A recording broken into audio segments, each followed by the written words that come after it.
Hello, hello. Welcome to the 2026 energetic forecast. My name is Desiree Delune, your acupuncturist, herbalist, and astrologer, and we are going to go on a journey together for the year of 2026. I call this year the year that reality changes. Everything is going to be different throughout this year. It's going to come in phases, especially the first 6 months. But after that 6 months passes, we're in a completely new reality. All right, it's also Fire Horse Year. So we're going to be combining together the Chinese astrology along with Western astrology. And it's so interesting how there are so many parallels between the two. So I'm going to share my screen and I have a long presentation for you. We're going to have timestamps so that you can visit each of the months if you want to come back and revisit and get a little overview of the month ahead. But do know that I do provide weekly forecasts. So let me go ahead and make this a little bit large. And if you love this content, it'd be so helpful if you can like, subscribe, share away, make sure to hit that bell so that you know when a new video is up every single week. All right, well, here we go. Let's begin with Fire Horse Year 2026. This only comes around once every 60 years, and it officially begins February 17th of 2026. So when we think about the fire element is a lot about passion and drive and ambition, and it is leadership too. And there's a lot of personal transformation that we see with the fire element. You have to express your authentic self. You know, the fire rules the heart in Chinese medicine. And when we're talking about the heart, we want heart-led leadership, okay? And being very true to our heart, being aligned with our essence, with our Shen. Now, when we're talking about horse, the horse is adventurous, it is independent, it is freedom seeking. And if you just think about a horse, it has so much power with it. It needs to be wild and free. And so the way that I like to put this all together is, you know, our passions need to be liberated. There needs to be independence in following our curiosity and pioneering new ways.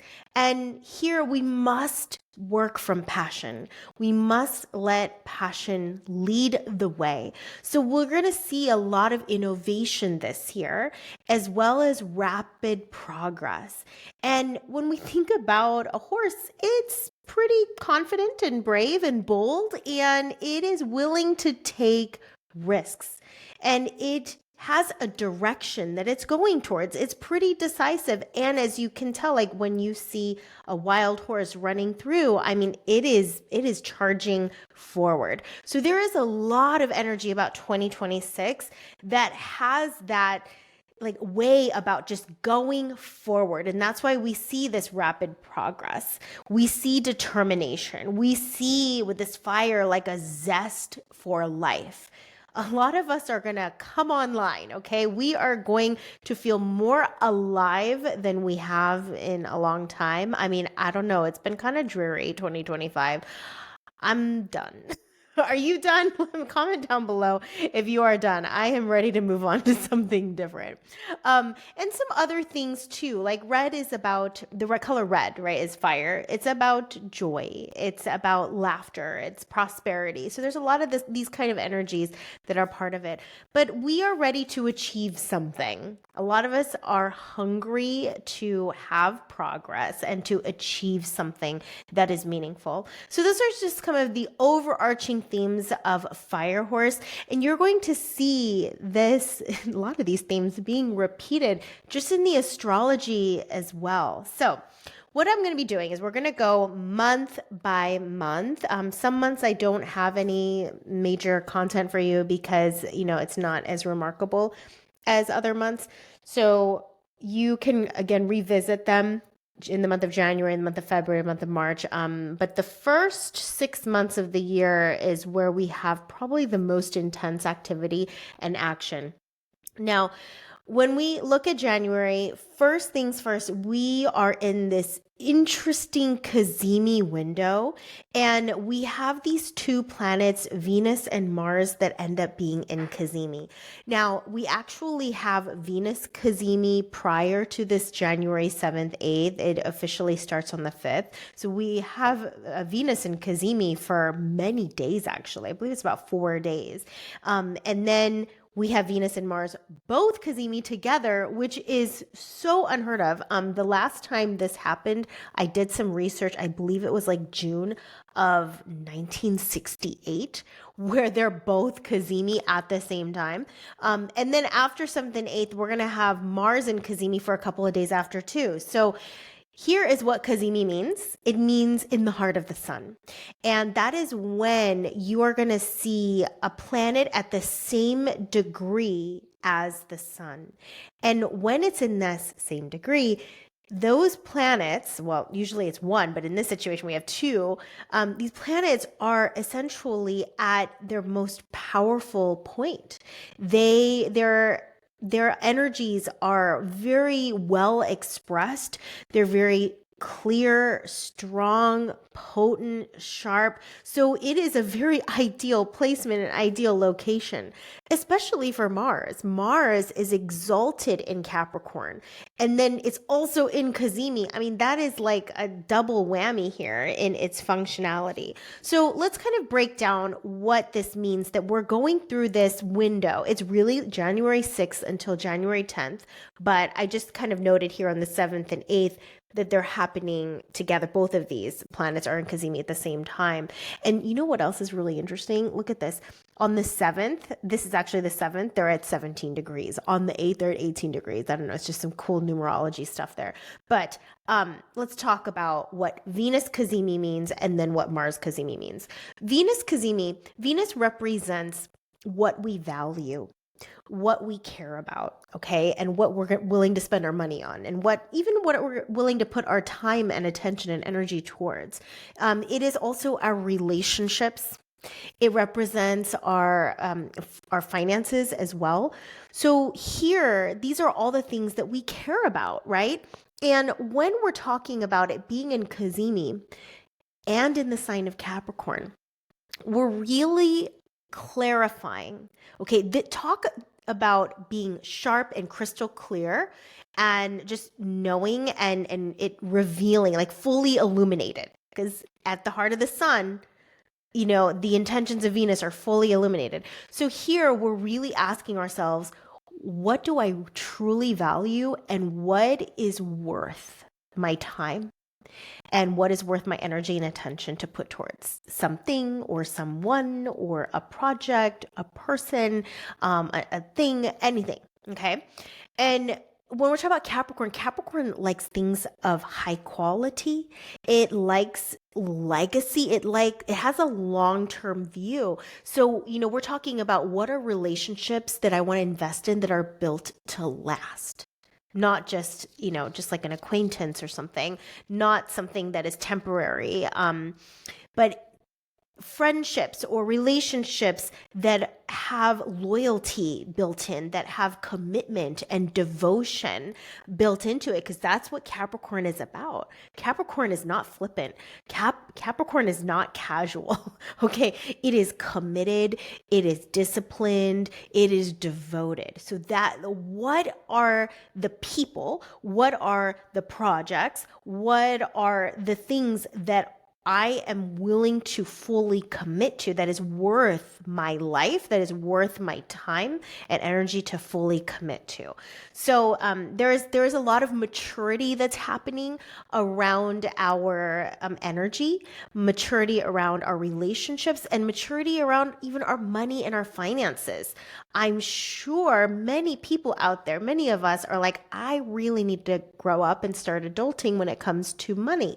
And this is a clear example of that right here. Okay, so now let's talk about Mars Cazimi. Mars, it has to do with our decision making. It has to do with our actions, what we initiate, what we start, and what we just put our energy towards too, because Mars does speak to our vitality.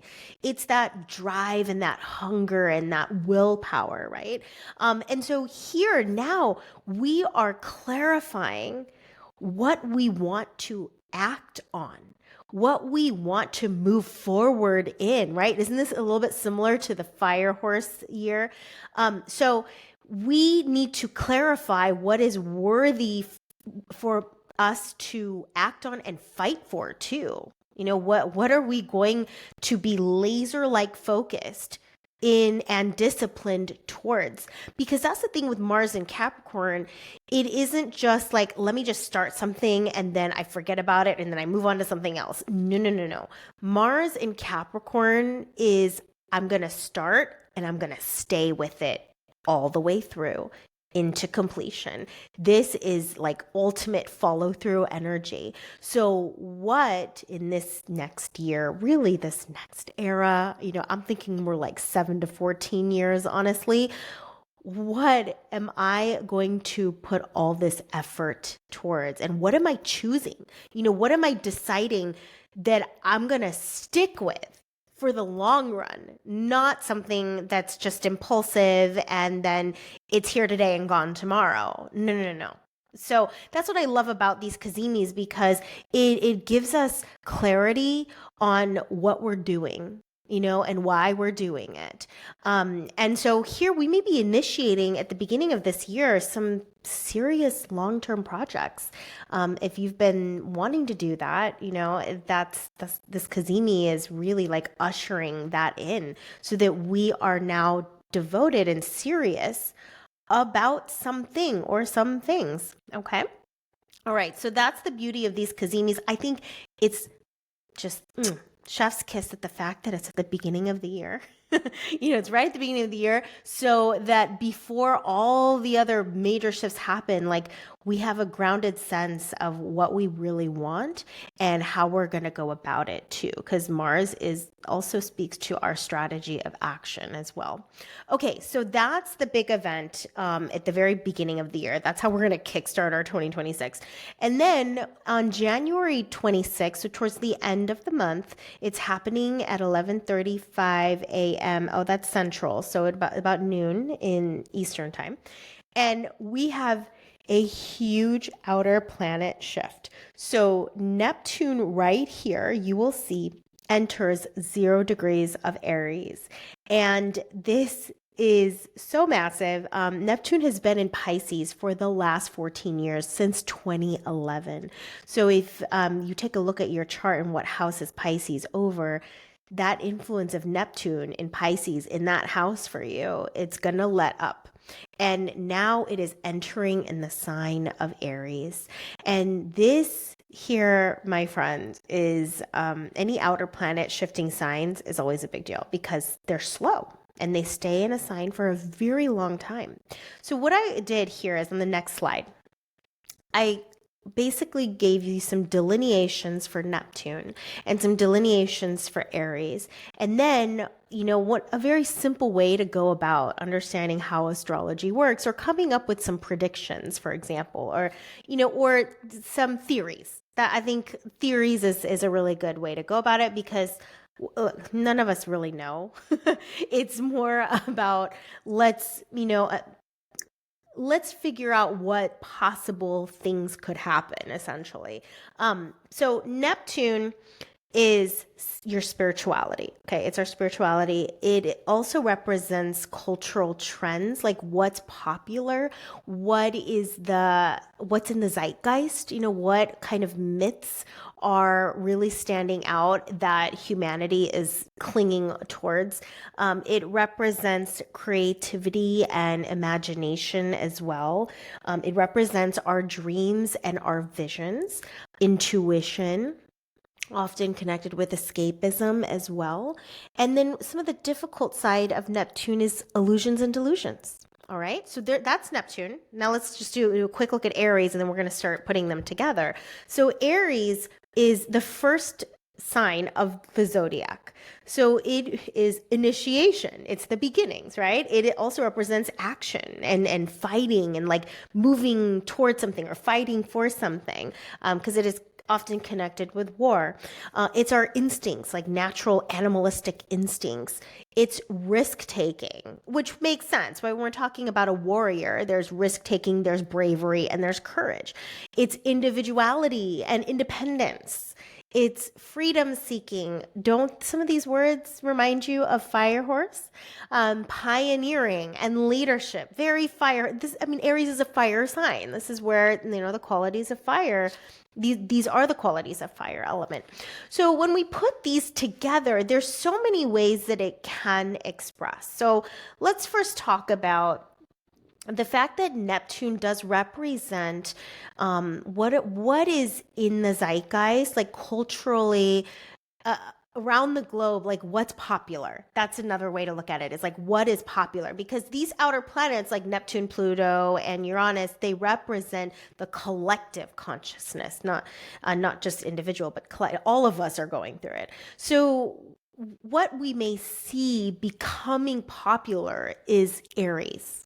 Does this make sense? So Aries is about independence and freedom.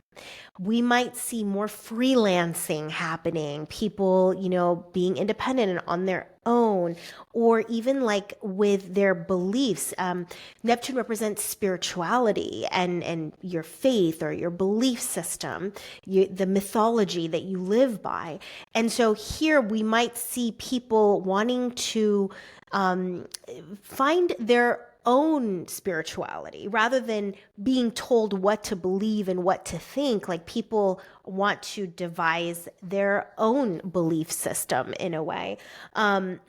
So we might see, well, it could go in either way. We could see extremism, because Neptune often represents religion and spirituality.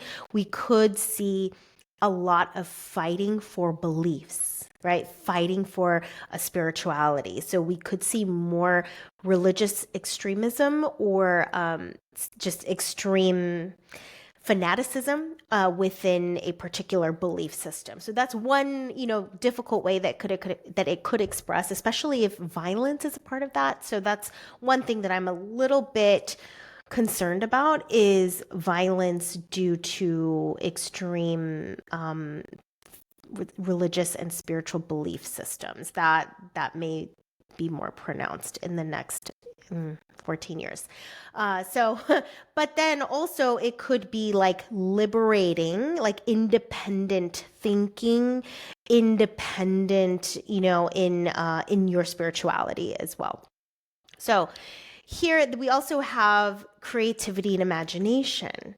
And intuition, right? So I also can see a nice positive expression of this where people are really expressing themselves in their imagination and in their creativity and in their intuition, like taking risks, sharing their spiritual giftings, because Neptune often represents spiritual giftings as well. Really like pioneering and leading the way, and letting their intuition lead them as well, where it's very like intuition forward. We can see extreme leadership, people taking more leadership roles around their belief systems, around their visions.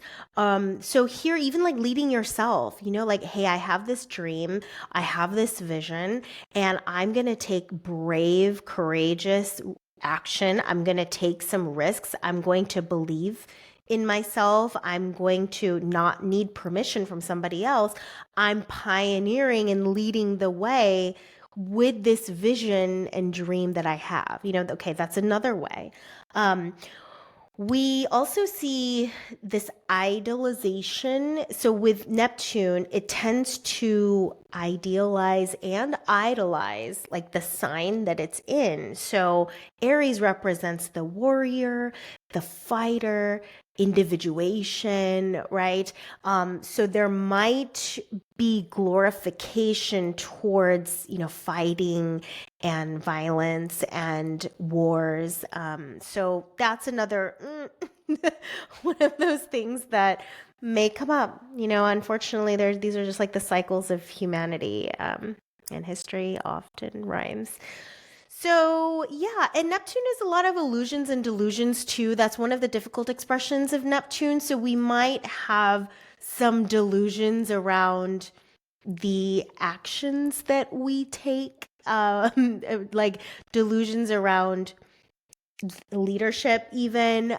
So yeah, we want to just be very cautious as well, making sure that there is this grounding component and making sure that we're not letting our beliefs become delusions, if that makes sense. Or you're just going to see it in the world, people operating off of delusional beliefs and, taking big risks and big actions around that too. So, but my cool things that I really love about Neptune and Aries is that people are going to want more independence and they're going to be braver this coming era. They're going to believe in their dreams and their visions more and actually take action around that. I can also see activation of spiritual giftings and intuition because all this fire can turn things on, and fire also creates transformation too. So I can see some healers and artists and creatives, certain parts of themselves just turning on and activating. So that'll be a really lovely thing to see. So yeah, it's a big deal. This Neptune going to Aries is a big deal, okay? And then now when we get to February 13th, so now we're going into February. This is happening in the evening of February 13th, right before Valentine's Day. And we have Saturn and Neptune. Well, Saturn now transitions into Aries. Saturn's been in Pisces for the last 2.5 years. Saturn is also a slower moving planet. It stays in a sign for a while. Not as long as Neptune, but still, it's 2.5 years. But this here is very, very auspicious. We have both Saturn and Neptune entering at the 0 degree point of Aries. It's literally the first degree, 0, okay, the beginning degree of the first sign in the zodiac. Talk about a big bang energy. This is the ultimate place of beginnings, of initiation, of emergence, of starting. And I talked about Neptune, but I do want to talk about Saturn. So here, let me go over here. I know there's a lot of words, but just come with me to Saturn. Okay, just pay attention to Saturn. Listen to Saturn, because we talked about Neptune and we talked about Aries, and these are the same words for Neptune and Aries. But when we come into Saturn, Saturn is a very grounded planet. It is earthy, okay? It is about discipline, responsibility, commitment, hard work, boundaries, structure, form, right? Follow through. It's strategic, detailed, planning, long-term planning. We're not talking about something that's, spontaneous and impulsive. Like, it is thinking with legacy in mind. So it's slow and thorough, and it's about mastery and being an authority. So interesting that Saturn, which is pretty much like the opposite of Neptune, as well as Aries, is kind of the opposite of Aries too. Saturn actually doesn't like being in Aries because, as you can tell, it's very different in their qualities. But we have Saturn coming in here with Neptune together in the same degree. Now, what this brings is that Saturn, if you think about Saturn and Neptune, let's just put some of these words together here so we can have structure, right? And responsibility and discipline towards our dreams and our visions. Also building boundaries, and commitment in the cultivation, in the mastery of our creativity, mastery of our intuition, right? And our spiritual giftings. And also this is Neptune is, it is more ethereal, right? It's spirituality, but with Saturn, it's like disciplined spirituality. It's spirituality that is more practical in nature, that is grounded. It's like it's not just talking the talk, right? It's walking the talk as well. So, what I love about these two coming together at the emergence degree here is that we are going to take some bold actions, right? Big actions, and really liberating our dreams, our visions, and our dreams. And we are going to bring it into this material reality. I mean, this is what I'm talking about in like a whole new reality happening. All the outer planets shifting into a new sign, which began last year in 2025 and it's completing this year. It's a slow process. But the fact that they're all changing signs, this is what's really significant. All of the outer planets have been in, look, Uranus and Earth. Pluto was in Capricorn. And Neptune is still at this moment, if you're listening at the beginning of January, is in Pisces. These are all earth and water signs. And these planets stay in a sign 20 years, 14 years, 7 years, very long periods of time. It is so interesting that all of them, because usually one of these outer planets moving is a big deal, all right? No, we have all three of them moving from earthy, watery, very yin signs, and they're all moving into fire and air. We'll talk about Uranus soon. It's going to go into Gemini. Pluto's already in Aquarius, and Neptune, by end of January is going to be in a fire sign of Aries. So they're all going into fire and air. And so now we have a lot of movement. I mean, think about it. Fire horse, right? There's a lot of activity, there's a lot of action, there's a lot of movement, and there's a lot of transformation happening. And this is new birth right here, this Saturn and Neptune. This is new birth of a new era. I mean, even Saturn is going to go through a new 30-year cycle. And then when we look at Neptune, how long does Neptune go around the whole zodiac? It's something like 160, I think it's 165 years, 68 years, something like that. It's 160 something years. It's a very long time. Neptune's just finished a full 160 plus year round trip around the zodiacal wheel, and now we're starting new.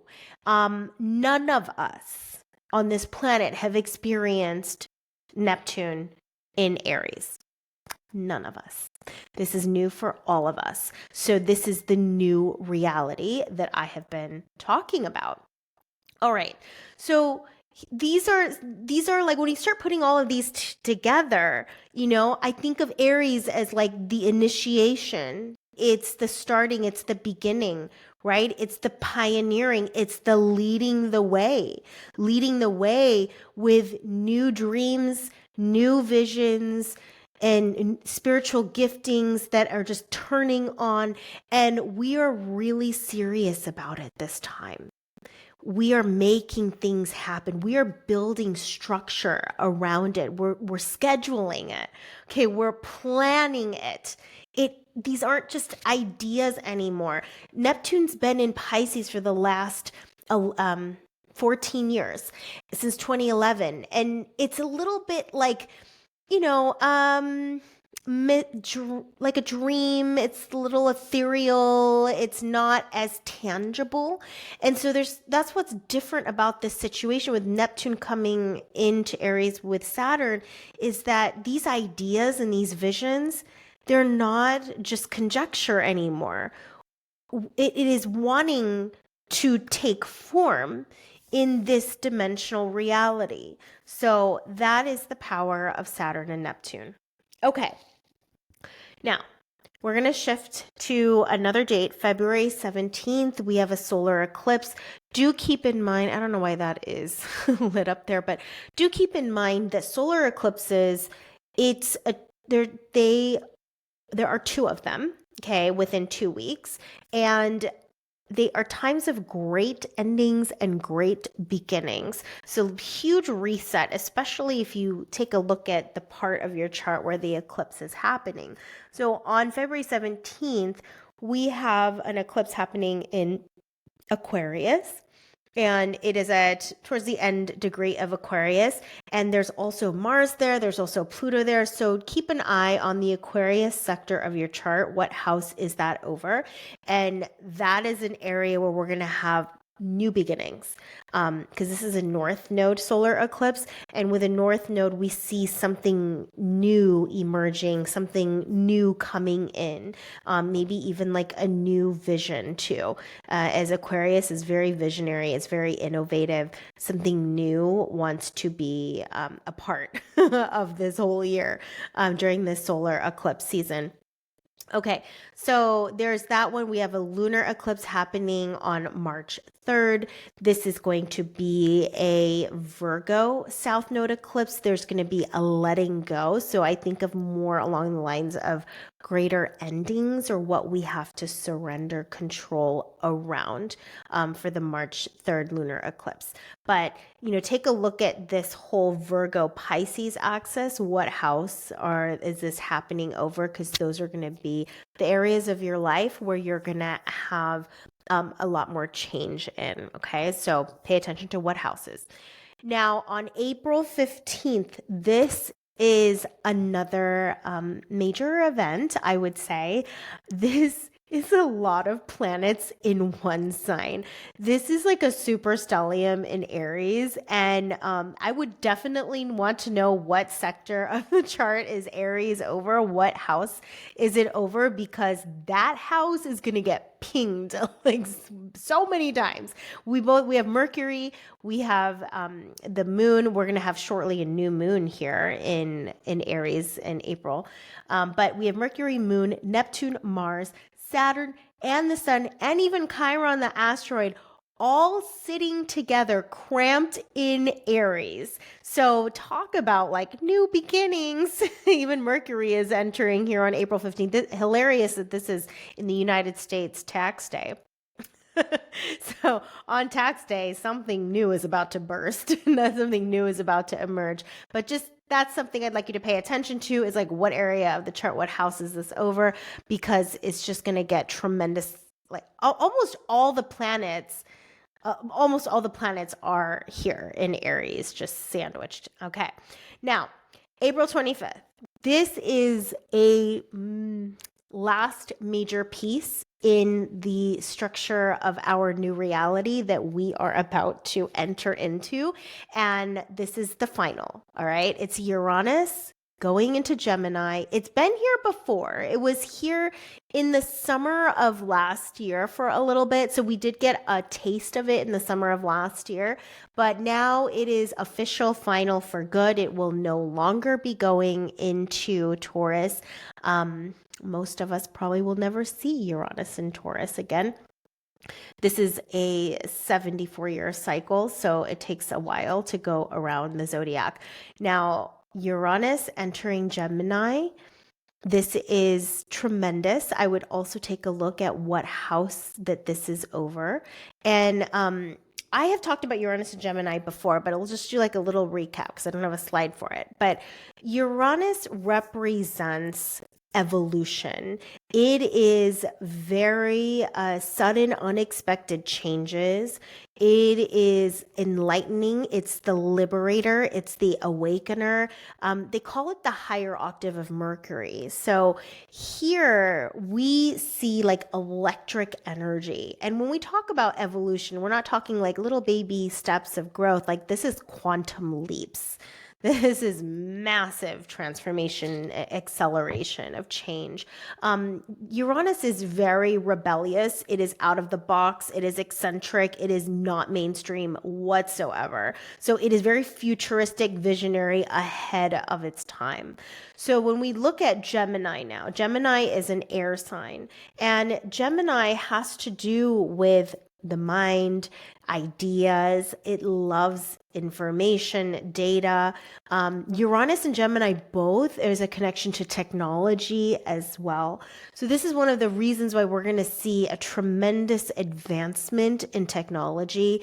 Obviously, we've all seen like what AI has been going through, and we haven't seen anything yet. I think as Uranus goes through Gemini the next 7 years, ooh, we're going to see so much technological advancements that we haven't even encountered yet. Gemini is also transportation, and we might see an increase in like self-driving vehicles, for example. But we're going to see increases in communication and travel. So, technologically speaking, we may have new social media platforms that, again, don't exist yet, and we don't even have the names of them yet. But we might see a massive change in the way that we communicate, in the way that we connect with one another. So ideas are just going to be moving so fast throughout the collective for sure. We can also see, if you think about Gemini, it's to the twins, and it can be divisive, and that's one of the reasons why we see a lot of war around this time, because we have two ideologies that are split and like intensely fighting one another.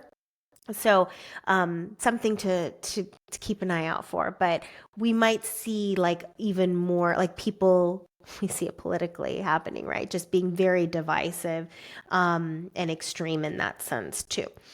Okay, so advancement in technology is something to really think about. Advancement in travel and communication and internet, social media. Like I think we're gonna we're gonna see more of that, more of that. AI just being one of the pieces of that conversation, and we'll probably see AI advance even more too. And I know it's, I don't know, I've been pretty disappointed with it, but I feel like it's gone down. And then but it might get harder to see truth from reality. And that's another thing I forgot to mention about Neptune and Saturn, because Neptune deals with delusions. Let me just go back real quick. It kind of connects with this whole Uranus and Gemini conversation. But Neptune represents delusions, right? And then delusions and illusions. And then Saturn is about reality. And the thing with Neptune and Saturn, one of the things that could happen is a distortion around what is real and what is not real. And then you throw in the Uranus and Gemini, like, at first it might be really hard to distinguish between what's real and what's not real, and that's something we all need to be very conscious of and be careful of, because I think that that whole reality distortion is going to be, you see it in social media, like the propagandas, like it's, we have to learn to be grounded and connected to what is true. And one of the things I do like about Neptune in Aries is that our intuition is going to kick on more, and we're going to be more like connected to these instincts, and really listen to yourself and listen into your body to know, like, is this real? Is it not real? Is it true? Is it not true? Okay. So that's that. And then on May 22nd, we have Uranus Cazimi. That means Uranus is in the heart of the sun. Mercury is also here in Gemini on this day, and Mercury is in a really good position. It's in his home sign here. So look, I'm just going to say the mind is going to be incredibly sharp, incredibly clear. You're going to get ideas galore. I love Mercury and Uranus Cazimis. Those are my favorites, actually. That's when like I have ideas that come through, like a book or a workshop, and it just hits me out of nowhere. There's a lot of revelations, there's a lot of ahas, there's a lot of innovative ideas that come through. It's just a powerful time for the mind. So keep that day open because you might get something really, really important. Okay, now on June 30th, we have a big change from the planet of Jupiter. And Jupiter has been in, since the summer of 25, it's been in Cancer. I mean, it still is if you're listening at the beginning of the year. But the first half of 2026, Jupiter's still in Cancer. It's exalted in Cancer. It's in a really good position. But by June 30th, now Jupiter will stay in Leo for the next year until summer of 2027. And Jupiter here, we're going to probably have an expansion of wanting more play and fun and joyful times and being adventurous. I will say though, Jupiter does get some difficult hits throughout the year, and we'll talk about one of them.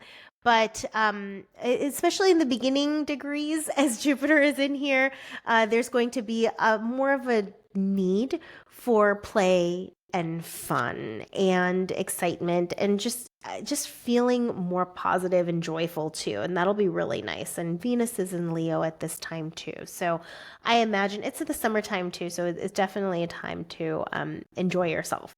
Now Mars is going to be conjunct Uranus on July 3rd. This is right before the birthday for the United States, 4th of July. This is intense conjunction. This is something to be very careful of, all right? Look, Uranus is like a lightning bolt, electricity. That's a lot of energy. Mars is the planet of war and fighting and weapons and explosions and fire and guns. That's a lot. Actually, if you look at the United States chart, the United States has Uranus and Mars in Gemini, and that's and you can see in the history that it's often war that happens in the U.S., like the Revolutionary War, all of that. So the Civil War, it's just like a repetitive cycle. But this here is extreme. This is extreme. This is explosive. This is violence. This is accidents. I would just be really careful. So if you're traveling around this time, please be cautious. Please pay attention. I wouldn't do anything very death-defying or risky. I would not be jumping out of an airplane on this day, okay? Because Uranus rules airplanes and Mars rules accidents. So please don't do that. If you can avoid traveling, that would be my best recommendation. It's also trine Pluto. There's so much volatility right here and explosive energy that I would just lay low around this time. I wouldn't be doing fireworks. I would not be playing with fireworks at this time either, but that's just my personal recommendation. Okay, picture this. Instead of feeling drained, doubting yourself, and putting everyone else first, instead you are confidently expressing yourself, your boundaries, living on fire with your soul's mission, and experiencing this deep well of inner peace. This transformation, it's possible. I live it myself every day, and that's why I created Rise and Thrive. This is a transformative membership that combines the wisdom of Chinese medicine, essential oils, and other healing practices that shift you from surviving to thriving. So click down in the link below to join the Rise and Thrive membership so that you too can live a life in harmony, in peace, and in deep, authentic alignment with your true essence. When we come to July 19th, in the summer, we've got Jupiter with Pluto in opposition. They're exact. And this opposition red lines across like this. It's a little bit of a face-off. It's a fight. There's tension. There needs to be a balance between both as well. So Jupiter in Leo has a lot to do with, expressing from the heart as well, beliefs that you are aligned with. And Jupiter represents a lot about our worldview and our spirituality, our faith. And then with Pluto opposite this, Pluto brings obsession, extreme intensity. And sometimes we can see like this fanaticism. There's a lot of this fanaticism and extremity towards our beliefs. And being manipulative or controlling, and that's Pluto. Pluto's manipulative on the shadow expression, manipulative, controlling, power hungry, right? And so this is the theme that I'm a little bit concerned about for this coming year, is where people start to get violent or domineering, very dominating, and trying to control people with what they believe and making others believe the same thing. Okay, so a lot of cult like tendencies. I wouldn't be surprised with all this Neptune in Aries, with the Pluto opposite Jupiter, and Mars in Gemini with Uranus. Like when you kind of put this all together, fanaticism, it just says fanaticism like everywhere, all over the chart. So look, what's going to be important around this time is to stay grounded. And, obviously we all are going to have our opinions, but there's no need to have violence around our opinions either, so that's something, again, we'll probably see a lot more of: intense convictions, intense beliefs. So that's going to be the shadow side, but it can also bring a lot of transformation. So the beautiful expression of Pluto with Jupiter is finding healing and being changed by our perspective, and like expanding and growing our perspective of ourselves and of life, and our philosophies. So that will be the lovely thing. And also there's liberation. Uranus brings liberation. So liberating your mind from ideas that are restricting too. So that's going to be another beautiful expression of this as well. Look, we're going to see a combination of both. We're going to see the positive expression of these configurations, and we're going to see some of the difficult side. And again, combo of both. That's just life. Okay. Now we're going to have our next set of solar and lunar eclipse happening August 12th and on the 28th. On August 12th, we're going to have a south node eclipse here in Leo.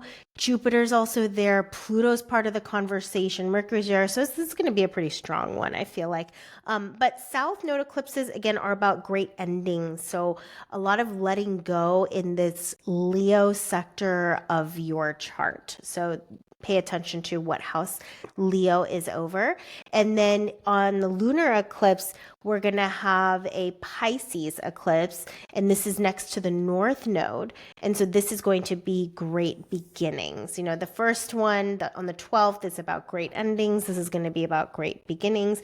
And you want to take a look at the Pisces area of your chart, what house that is over, and that's the area of your life where you're probably going to see something new emerge from that area.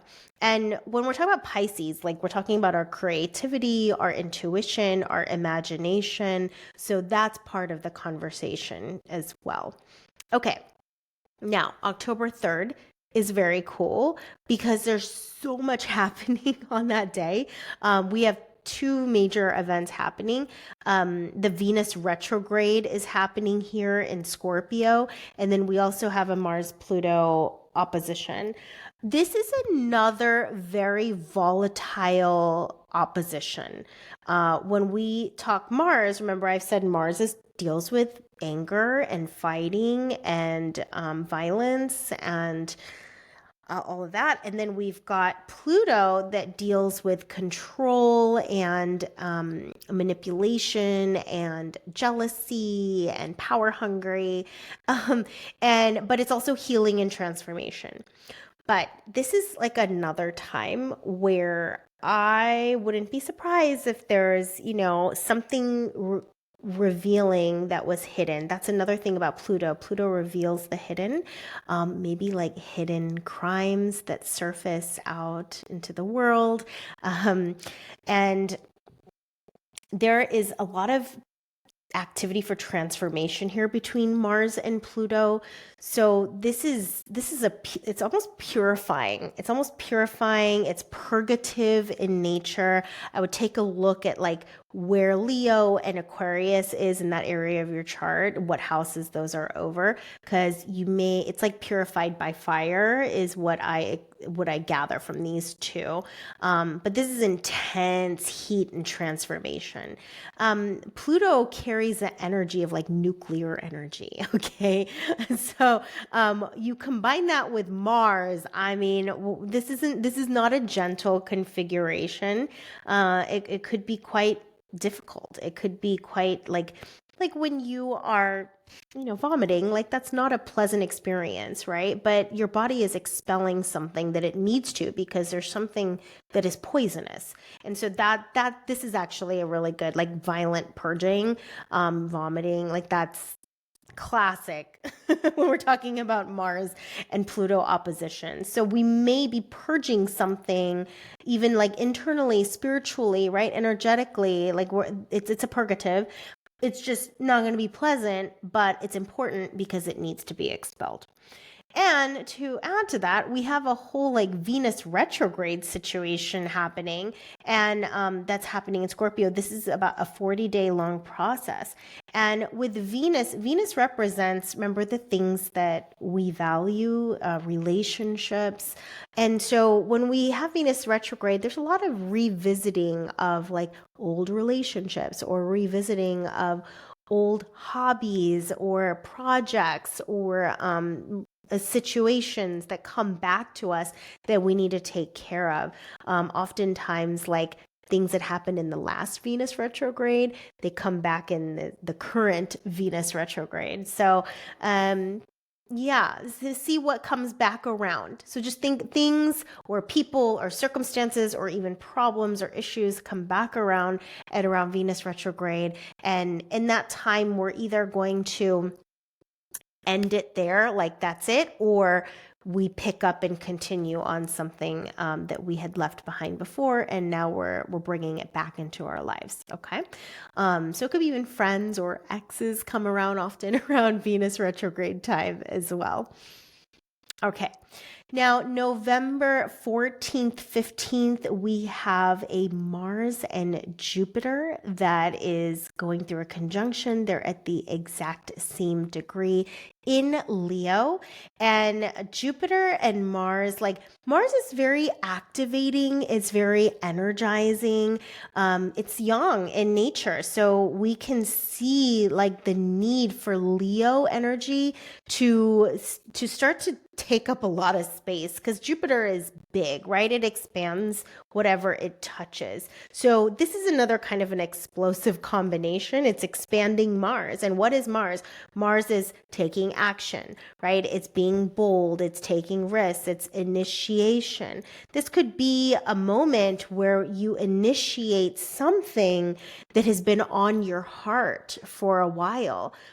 Leo is connected to the heart. It actually rules the heart. So that's why this heart-centered leadership or just heart-centered and just being authentic and expressing your true feelings. Leo is very expressive. So if there's been something up to this point that's been restricted or constricted inside of you, I wouldn't be surprised if there's this complete opening that happens, a revealing, or even an activation or a starting or initiating of something as well. So, and then on that day, Moon is right there with Pluto. That's intense. I imagine this mid-November time to be very eventful. And actually, that's kind of the theme for the year. It's eventful. I predict that we're going to be inundated with all kinds of crazy news every day. Like we already have, we already see it today, but I think it's going to accelerate the amount of mind-blowing events, also scary, traumatic events, violent events. Like I just feel like it's going to be quite an eventful year. Please be careful because there is a lot of volatility that is present. And I think that's it. Okay, that's all I have. I don't have anything that interesting to show for September or December, so I don't have anything there. But yes, summary, reality is completely shifted between those three outer planets of Uranus, Neptune, and Pluto now officially, from the time that Uranus goes into Gemini, which happens April 25th. This is where we've done the complete turnover. Like the old world is done, it's gone. And now we are in a completely new reality. And we are all going to be walking in this year, figuring it out. It's a brand new place. It's like a brand new country that we are entering into. And that may be something that happens in the United States. It might be a brand new country. It better be a brand new country because it's clearly not working out. So it's a new world and we are going to figure this out together. But what I do appreciate is that there are a lot of trines between like Pluto and Uranus. So this is very supportive and helpful. There's a lot of sextiles, Neptune, Pluto, Neptune, Uranus. So as these three outer planets have shifted, they're in an alignment with each other in harmonious ways, which that is very comforting to know that this massive transition that consciousness is going through, that the planet is going through, that they're doing it in concert. They're doing it together to support us. And then we have all this Aries energy that has happened, you know, between not just Neptune and Saturn, but we have that big ass Aries stellium here in April 15th, right before the eventual Uranus and Gemini transitioning on April 25th. But here, talk about like, this is stimulating within us bravery and courage and the ability to walk into the unknown, because that's what is guaranteed. I can tell you there's a lot of unknown. I know in life in general there's unknown, but this is like for real. Like this is serious unknown territory that all of us are going through. But with Aries craves that. It craves the unknown. It likes the adventure. It likes variety. It likes different. It likes new because that's what's exciting. And there's so much possibility that we can do and create with in the unknown and in the new. It's like being exposed to whole new spices for a chef that they've never encountered. Can you imagine? Like, and so we are encountering whole new energy signatures, new data, okay, that we have never experienced at all. So, and then I did even look up like the last time Saturn and Neptune hit Aries at the 0 degree point. The last time that happened was like 6,500 years ago. It was a long time ago. It was like 4,000 something BCE. Okay, long time ago. So this is seriously a whole new world, and we're going to discover it together.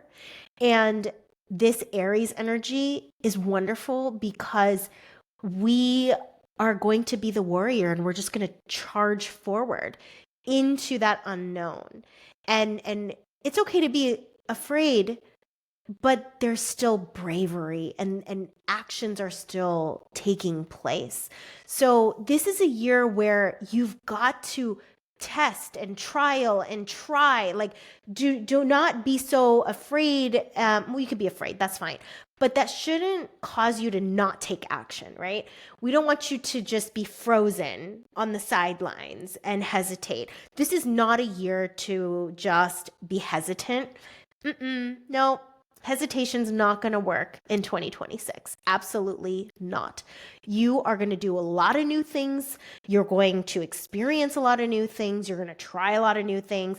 It's a lot of new. And so let's just put that expectation out there that the comfortable, the familiar, the safe, like, no, it's wartime. Aries is the warrior, right? It is kind of like a spiritual warfare in a way. And in a wartime, it's chaotic. It's intense, it's extreme, it's volatile. Like that is the nature of 2026. There's a lot of fire. Fire is not, like cuddle on the couch time. It's just not that time. So I want you to walk into 2026 with the expectation of getting off your ass and being really busy. And I'm not saying hustle busy, like it's just a lot of decision making and quick decision making. Trust your instincts, trust your intuition, and do different stuff. You've got to do different stuff. So, okay, that's my soapbox. Thank you for listening to this long forecast.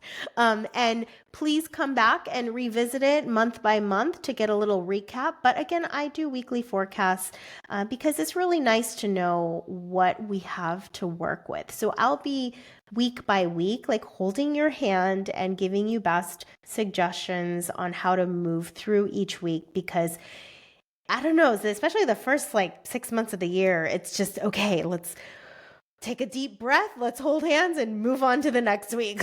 That's kind of how it feels like. So you won't be bored. I can promise you, you will not be bored this year. Yes. All right. We'll close with that. Love you all. Thank you so much for your presence and your attention. And please make sure to like, subscribe, share away, hit that bell so that you're notified every time a new video is up. Do you find yourself giving more than receiving, doubting your worth, and maybe even hiding your powerful gifts from the world? These are signs of someone being disconnected with their soul's highest expression. I'm Desiree Delaunay, an acupuncturist, herbalist, and astrologer.